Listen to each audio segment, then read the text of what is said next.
अस्सलाम वालेकुम student class second year का आज का जो हमारे पास टॉपिक है वो है application of Gauss's law.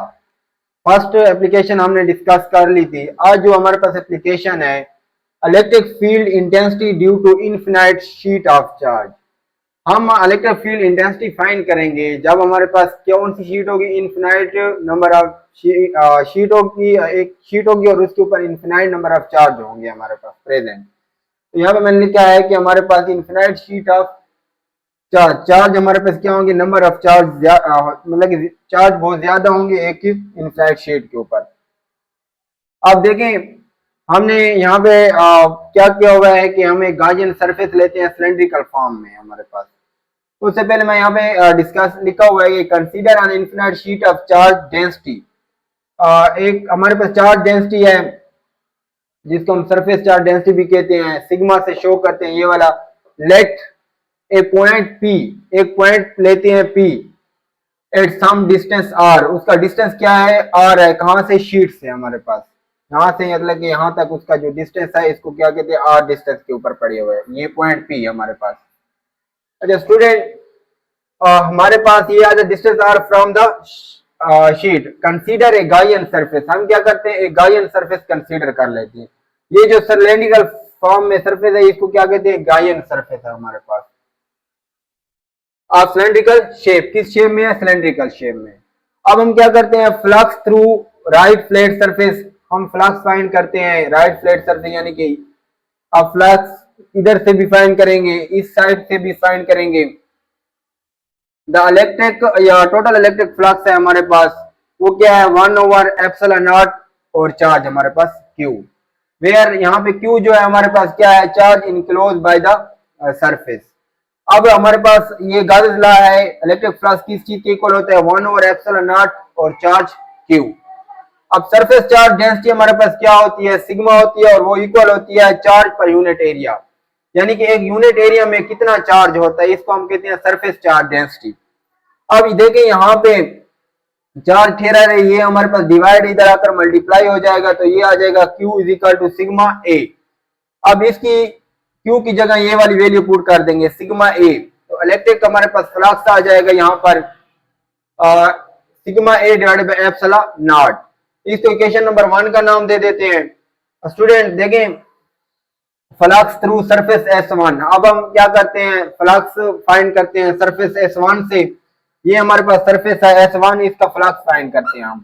First of all देखें आई, यानी कि ये हमारे पास जो सिंबल है ये क्या करता है, इलेक्ट्रिक फ्लक्स को शो करता है। ये इक्वल है E dot A, E dot A. आप जानते हैं पहले से डिस्कस, डॉट को हटाएंगे तो cos थीटा लगाएंगे। यहाँ पे हमारे पास क्या है, E पैरेलल टू ए है। स्टूडेंट आपको नजर आ रहा है इलेक्ट्रिक फील्ड जो है हमारे पास, इलेक्ट्रिक फील्ड क्या है, वो भी इसी मद में है, और उसके साथ हमारे पास क्या है, जो इलेक्ट्रिक जो एरिया है, यूनिट एरिया, वो भी इसी मद में, यानी कि दोनों एक दूसरे के साथ क्या है, पैरेलल। इलेक्ट्रिक फील्ड लाइन ये है हमारे पास इधर है, और ये इलेक्ट्रिक यूनिट एरिया ये भी हमारे पास क्या है, इसी मद में है। तो हम क्या करते हैं कि ये हमारे पास आ जाता है कि ये हमारे पास आ जाता है एंगल, कौन सा पैरेलल एंगल आता है, E पैरेलल टू ए। तो cos 0 आता है, cos 0 किस चीज के इक्वल आता है, 1 के इक्वल आता है। तो यहाँ पे लिखेंगे cos 0 1, तो ये E a के इक्वल आ जाएगा। यानी कि देखें स्टूडेंट, ये इलेक्ट्रिक फील्ड लाइन है और ये यूनिट एरिया एक दूसरे के साथ पैरेलल है, तो इधर इसीलिए मैंने लिखा E पैरेलल टू ए। अब इसके बाद आ जाते हैं हमारे पास फ्लक्स थ्रू सरफेस S2। अब S2 यानी कि इस सरफेस से फाइंड करते हैं। इधर भी तो आप देखें हमारे पास इलेक्ट्रिक फील्ड की ये डायरेक्शन है लाइन की, और एरिया की ये डायरेक्शन, यानी कि फिर एक दूसरे के साथ क्या है, पैरेलल है। तो फ्लक्स थ्रू S2 भी हम ऐसे लिखेंगे, E है cos थीटा, E पैरेलल टू A। तो cos 0 1 के इक्वल होता है, तो E a आ जाएगी। यहाँ पे भी E a आ जाता है और यहाँ पे भी E a, यानी कि सरफेस S1 के ऊपर भी मैक्सिमम फ्लक्स होगा और सरफेस S2 के ऊपर भी मैक्सिमम फ्लक्स। अब हम क्या करते हैं, सरफेस S3 के ऊपर फाइंड करते हैं, यानी कि ये जो सिलेंड्रिकल सरफेस है इसके ऊपर हम फाइंड करते हैं। तो फ्लक्स थ्रू सरफेस S3। अब देखें सरफेस S3 में क्या है कि हमारे पास इलेक्ट्रिक फील्ड लाइन की डायरेक्शन है इसी मत में, और जो इसकी जो हमारे पास सरफेस एरिया यानी कि यूनिट एरिया है उसकी डायरेक्शन है अप साइड, यानी कि ऊपर की तरफ। तो यहाँ पे एंगल कौन सा बनता है, 90 का बनता है।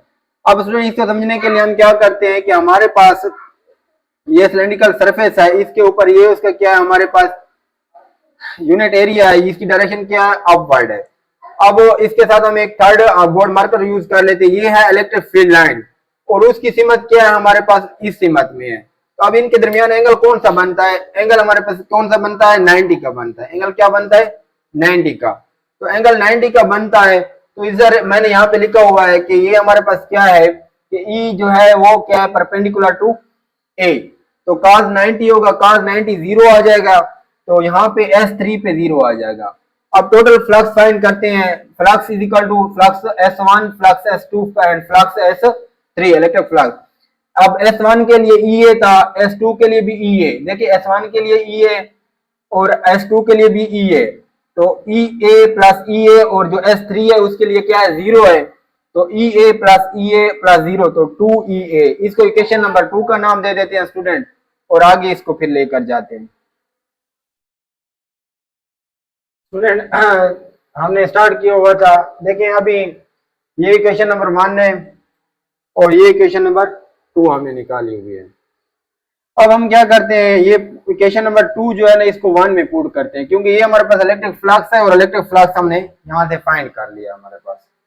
तो इलेक्ट्रिक फ्लक्स हमने फाइंड कर लिया, ये हमारे पास ई है, इलेक्ट्रिक फ्लक्स को शो करता है। तो ये आप देखें, ये यहाँ से ये वाली वैल्यू इधर पुट कर देते हैं, इधर पुट करेंगे तो यहाँ पे देखें पुट इक्वेशन 2 इन इक्वेशन 1। हम क्या करते हैं, इक्वेशन नंबर 2 को इक्वेशन नंबर 1 में पुट कर देते हैं। तो 2EA यानी कि इसकी जगह क्या आ गया, 2EA is equal to surface charge density A divided by epsilon naught. अब देखें यहाँ पे हमने तो E फाइंड करनी थी, E यहाँ पे ठहरा, ये 2A मल्टीप्लाई इधर आकर डिवाइड हो जाएगा, ये A के साथ कैंसिल हो जाएगा, तो यहाँ पर आ जाएगा surface charge density is equal to into epsilon naught आ जाएगा। तो ये हमारे पास क्या आ गया, फार्मूला आ गया। अब इसको अगर हम यूनिट डायरेक्शन फॉर्म में लिखते हैं तो ये हमारे पास ये वाला फार्मूला आ जाता है। स्टूडेंट देखें, इस फार्मूले से हमें ये पता चलता है कि it does not depend upon distance, distance के ऊपर डिपेंड नहीं करता। यानी कि इस पॉइंट P को अगर मैं यहाँ पर ले जाऊं, यहाँ पर ले जाऊं, जहां भी ले जाऊं, तो इसकी इलेक्ट्रिक फील्ड इंटेंसिटी के ऊपर असर नहीं पड़ता था। स्टूडेंट हमने पहले पॉइंट चार्ज में ये पढ़ा था कि अगर चार्ज करीब होगा हमारे पास तो इलेक्ट्रिक फील्ड इंटेंसिटी ज्यादा होगी, लेकिन यहाँ पे ये कंसेप्ट नहीं लगेगा। यहाँ पे ये होगा कि अगर हम पी पॉइंट को कहीं पर भी ले जाएं, इससे दूर भी ले जाएं, तो इसकी इलेक्ट्रिक फील्ड इंटेंसिटी के ऊपर असर नहीं पड़ेगा। इसको समझने के लिए आप क्या कर सकते हैं, मैं आपको एक सिंपल एग्जांपल देता हूँ कि ये हमारे पास कोई शीट है और ये क्या है, बैटरी है हमारे पास। इसके जरिए से हम क्या करते हैं, लाइट इसके ऊपर फॉल करते हैं। जब बैटरी इधर पड़ी होती है तो लाइट ये वाला एरिया कवर करती है। तो देखिए आपको नजर आ रहा है ये एरिया जो है हमारे पास, ये बहुत कम एरिया है हमारे पास। अब जब बैटरी को हम थोड़ा सा दूर लेते हैं तो ये वाला एरिया कवर कर लेती है, और जब फिर थोड़ा सा और दूर ले जाते हैं तो ये वाला एरिया कवर कर लेती है। यानी कि जैसे जैसे हम बैटरी को दूर करते जा रहे हैं तो लाइट है ना वो बढ़ती जा रही है इसकी इंटेंसिटी। अब इधर भी ये हमारे पास यही कंसेप्ट है कि अगर मैं पी पॉइंट को यहाँ पर रखूं तो ये हमारे पास दो जो चार्ज है ना इसके कवर करेगी। अगर पी पॉइंट को थोड़ा सा दूर ले जाता हूँ फिर हमारे पास क्या है, ज्यादा चार्ज कवर, फिर इसी तरह और ज्यादा लेकर जाता हूँ तो ज्यादा चार्ज कवर। जैसे चार्ज ज्यादा होंगे तो इंटेंसिटी भी ज्यादा होगी, हमारे पास इंटेंसिटी भी ज्यादा होगी। तो स्टूडेंट आपने याद रखना है कि जब पी पॉइंट को हम दूर ले जाएं, नजदीक ले आए, तो इसके ऊपर इलेक्ट्रिक फील्ड इंटेंसिटी के ऊपर कोई असर नहीं पड़ेगा। किस इसमें electric field intensity due to infinite sheet of charge को जब हम डिस्कस कर रहे होते हैं। तो student this is all about electric field intensity due to infinite sheet of charge.